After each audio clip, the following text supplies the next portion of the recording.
As I told you yesterday, the explosive Durham report has exposed not just the lies around the Russian collusion hoax, but it also showed just how compromised the FBI and Justice Department have become and why trust in those institutions has plummeted. Special Counsel John Durham's 316-page report is devastating for those who push the Russian collusion lie for 4 years. The Democrats and the media's complicity in this saga have been, well demonstrated, but this report found the FBI should never have launched its investigation and that it had no real evidence before it launched its probe, and it knew that. As James Bovard wrote in the New York Post, Durham exposed how the FBI and Justice Department plotted to rig the 2016 presidential election. This is serious stuff. This is as serious as it gets. Joining me from Florida is Newsweek opinion editor Josh Hammer. Josh, thank you so much for joining me tonight. This report confirms what many of us have been saying for years, but the fact remains that the FBI and Justice Department have been hijacked by political ideologues willing to compromise the integrity of those institutions.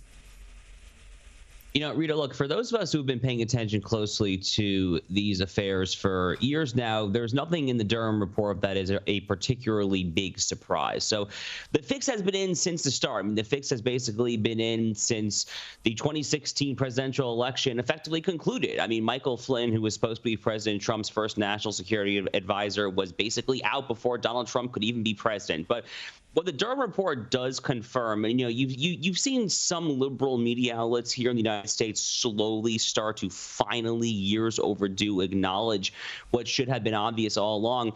So what it confirms is that the Russia collusion delusion, this massive hoax that was foisted upon the American people, was bought and paid for by the Hillary Clinton campaign. That is just the plain truth. I mean, what happened was the FBI, which is supposed to be a neutral law enforcement agency, the federal wing of the law enforcement apparatus in these United States, basically took in a Hillary Clinton campaign talking point, a talking point that they had laundered through a Tony Whiteshoe law firm called Perkins Coie, working hand in hand with political opposition research and scare quotes firm Fusion GPS, with the Steele dossier of the discredited former British spy Christopher Steele. I mean, all of the actors here, those of us in the know, Rita, have been paying attention to all of this for years.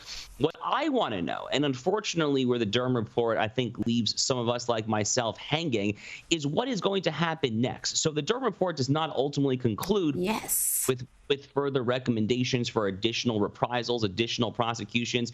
To date, John Durham has basically failed, actually. He has effectively failed in seeing justice for those who perpetuated massive malfeasance and wrongdoings here. I mean, the only person who has paid any modicum of justice is a former FBI lawyer by the name of Kevin Kleinsmith, who forged a FISA surveillance warrant application.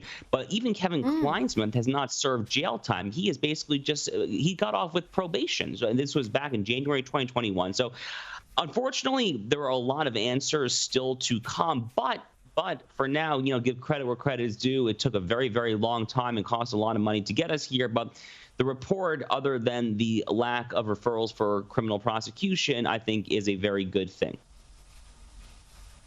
But surely there has to be consequences here, Josh. You cannot have this sort of behaviour, this sort of fraud, you could almost call it, undermining democracy, undermining trust in these institutions without some sort of consequences, without charges, without people serving jail time.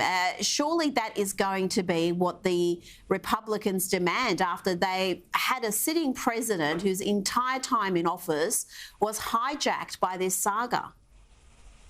Right. And I'm sure that some House Republicans right now are either getting ready to file articles of impeachment or possibly already in the drafting process with their lawyers. At least I hope so. And, if you look at what Congressman Jim Comer of Kentucky is doing when it comes to his investigation into the Biden family, which, famously kind of came onto the scene here in the U.S. just last week or so ago. So there are some Republicans who are starting to kind of get to the epicenter of all that went wrong during those 4 years that Trump was president. But if they're not, then they're slacking. But, fundamentally, there's only so much House Republicans can do when the Democrats control the Senate and the White House. So, you can file articles of impeachment. And you can even vote to impeach. Now, Republicans have a very, very, very slim majority in the U.S. House. So I don't even think it's necessarily, a rock solid case that they would have the votes for impeachment. It depends on, of course, on who they would choose to impeach. But, it is worth flagging, Rita, and this is kind of the one fact that I keep on coming back to over the past 24 to 36 hours as I've started to digest this story.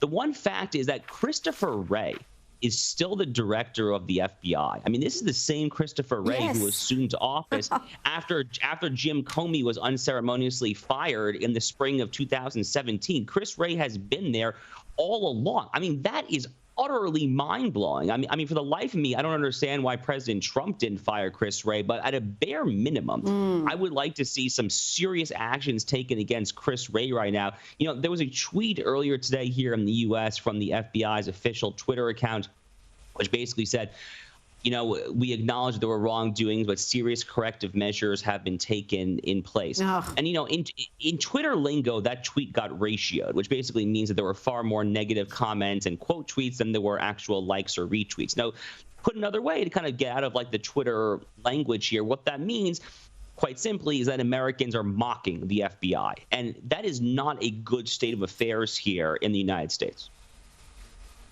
Well, we know trust in the FBI is plummeted amongst conservatives. They view the body now with suspicion, and I think rightly so. This isn't an isolated case. Now, Trump has celebrated the release of this report. He posted on social media, wow, after extensive research, Special Counsel John Durham concludes the FBI never should have launched the Trump-Russia probe. In other words, the American public was scammed, just as it is being scammed right now by those who don't want to see greatness for America. Do you think this report's going to have any sort of impact on the 2024 election?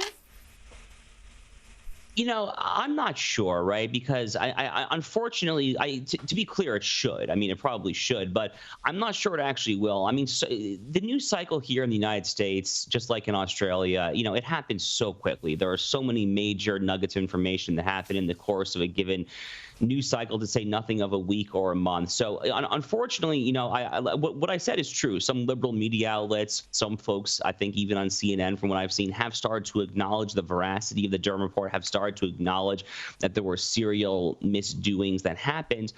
But many other liberal outlets have chosen to kind of take in the party line. And, it's worth noting that Joe Biden himself, who, the man who more than anyone else in this country benefited immensely from the Russia collusion delusion. He benefited, in fact, so much that he won the presidency because his opponent was tarred and feathered as Vladimir Putin's stooge. It is worth noting that Joe Biden, at best that I can tell, has not had a single word to say about the Durham report. So I think that says, unfortunately, Rita, all you need to know, which is that the Democrats and their various lapdogs, their lackeys in the mainstream media and the corporate press are just going to continue to try, for the most part, to bury this story. Again, there have been some people that I've seen who have at least acknowledged it. They've played it lip service. But I fear that for at least half of America's multifaceted, sprawling media ecosystem, for at least roughly half of that, the left-leaning half, this story will effectively be forgotten by next week, which it should not be. I mean, it absolutely should not be. If you go back again to the origins of the Russia collusion hoax, we were talking in the summer of 2016, before the presidential election of the year was even decided. If you go back to that through today, I mean, it's literally 7 years ago. I mean, this is one of the greatest hoaxes ever perpetuated upon the American people. And, it really is not asking too much to see some semblance of justice there. So I hope that people on our side continue to kind of push this and seek ultimately justice and retribution. But I can't tell you that I'm particularly optimistic that it's going to play a major role in next year's presidential election. Josh Hammer, thank you so much for your time tonight. Anytime, Rita.